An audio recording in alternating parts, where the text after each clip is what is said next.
Well, we haven't actually met. We just stayed up all night talking on the internet. Marketing Tech Blog. And you actually stay up late hours on the net, don't you? Lately it's been really late. I don't even want to tell you how late, but have you slept yet? I think I have like a couple weeks from now I'll be able to sleep. So wow. But I love this topic, and I love this topic so much because I really feel like there's and you and I have talked about this a lot, there's the old and there's the new SEO, and right. And I hate to break it down like that, but it really is, there's a terrible problem out there, and that's that I think that a majority of the lower end services and providers out there that do SEO services are still doing it like they were doing it 5 years ago. Yeah.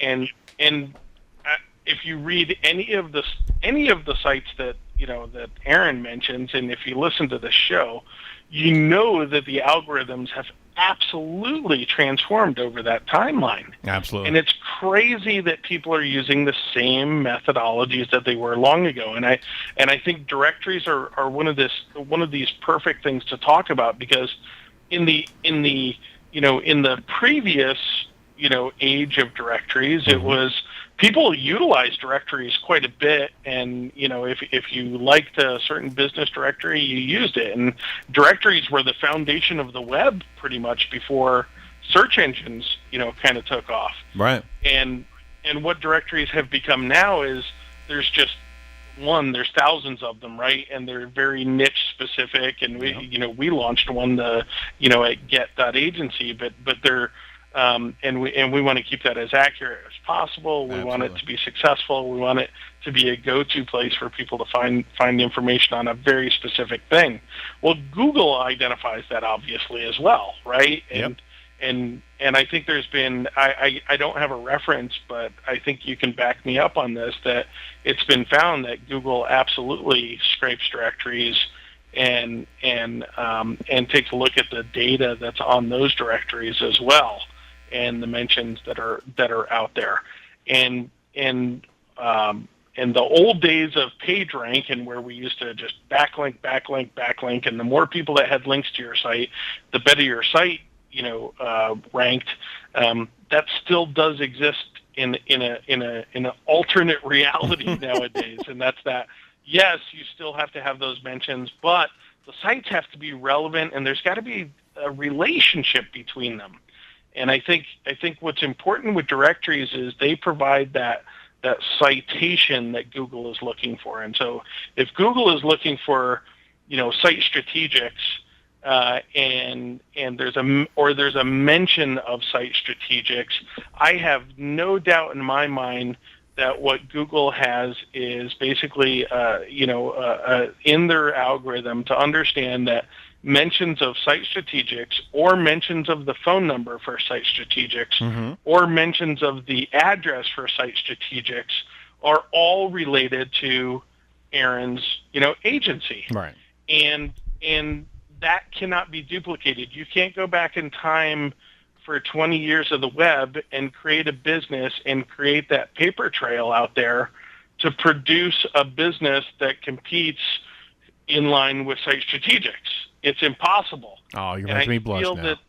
And I feel that's how Google has really solved this, this black hat backlinking, garbage that's out there, and they're giving us really relevant results as they recognize these citations. And so I think for businesses to understand that if you have old data out on 20 different websites, let's say you moved your office, right, and there's 25, I'm talking good directories. There's bad directories too, and there's good directories, and site strategics can help you differentiate the two.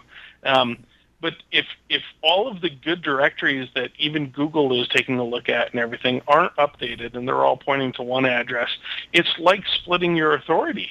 Yep. And you're going to have a hard time. You literally are two entities at that point in time. Exactly. And you're going to have a hard time getting Google to understand that, no, this is all one company. This is all us. Mm-hmm. And so, and I think this is one of those things that leads to companies, move and move and move.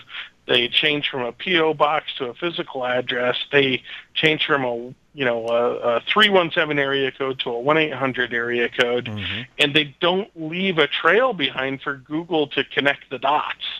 And I think it's absolutely imperative that people absolutely have, especially if you're a retail location where Yep. people have to find you. Yep. And if you are not maintaining these databases online and telling them who you are, I think you're wasting a huge opportunity that you could rank a lot higher for your industry and, of course, for your brand name if you just got that stuff cleaned up.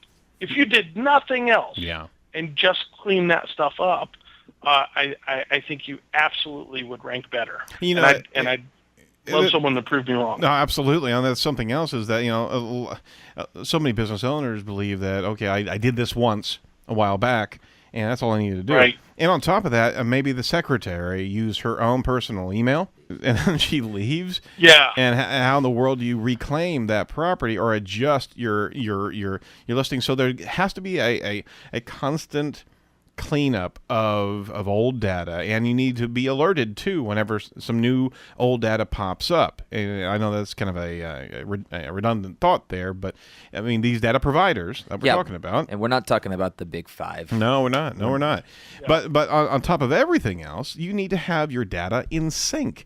Is that you can get out of sync with your listings there over a period of time, and you need work. There's work to be done regularly. So yeah, absolutely. You've got a very, very good point here, Doug. So we had an article a while back, and you can do a search for citations on the Marketing Tech blog, where we talked about 4 things that you could do outside of obviously making sure the data is perfect on these sources, but the first one is make sure your business address and phone number are included on your site, and we love to include it on every single page of a website. So in the footer or something like that, and make sure that it's clear and consistent. If you have multiple locations, you might want to have a locations page on your site, but still you have those things on your site. So again, Google can connect the dots.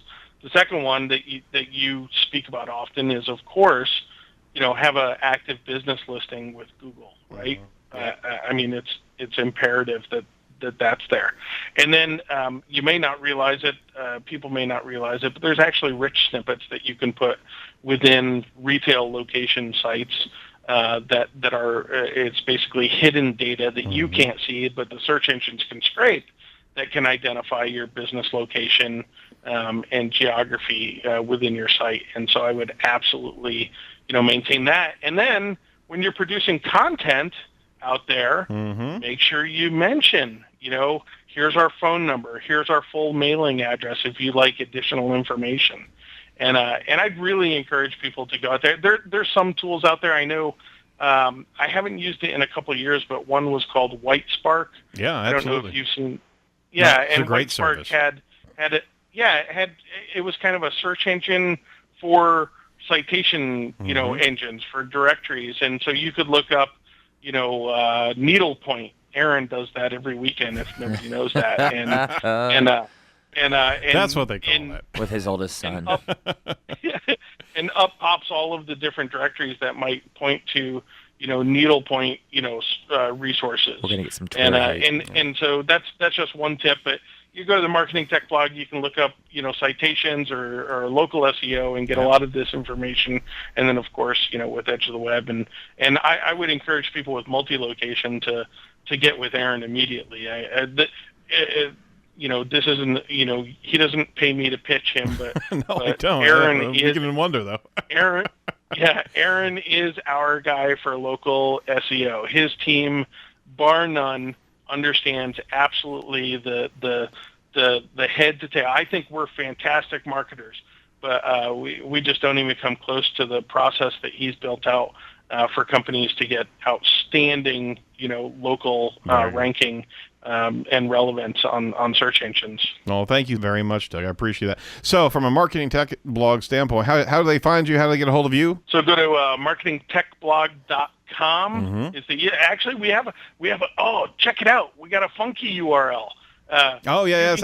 Marketing.technology. I saw it. Yeah, you can go to marketing.technology. Now we have that forwarding to marketingtechblog.com for SEO reasons. We don't want to stir up a hornet's nest by changing our primary domain. But yeah, just go to marketing.technology and it'll take you to our site. You can find us on Facebook, the Marketing Tech Blog. You can find us on Twitter, MKTG Tech Blog. You can find me on Twitter, Douglas Carr. Look us up anywhere. Make sure you go to Edge of the Web Radio. Of course, you can find us through Erin, too, if you can't find us any other way. Absolutely.